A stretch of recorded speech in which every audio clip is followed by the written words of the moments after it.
Hey guys, I will show you how to fix this problem on Windows system. In the first step, we need to simply go to search bar and type your disk cleanup. From the search results, click here to open it. So we need to wait for some time to calculate these things.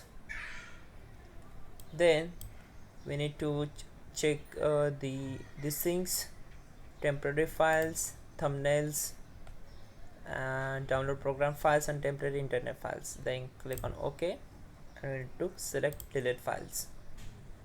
Once done, we need to move to the next method. That will be just go to the search bar and type here device manager. Now we need to expand the display adapters. Here it is. Right click here, select properties, go to drivers tab and click on update driver. Click on search automatically for drivers and the best drivers will be installed automatically. Once done, close the windows and open the task manager. Now click on run new task, then select browse button, go to this PC, open C drive, open Windows folder, open System32 folder.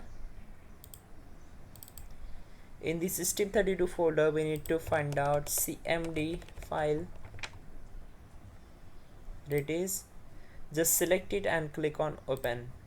Now check this box, this is very important. This will create this task with administrative privileges and click on OK. Once we are here, we need to close the background windows and we'll focus on the command prompt window only. So type here chkdsk space c colon space /f space /r and hit enter. Now type Y and hit enter. So we need to restart the system. For that, just type exit and restart your system. That's it guys, your problem will be solved. You can also check out our description link to fix this issue quickly and effectively. And yeah, don't forget to like the video. Please do subscribe to the channel.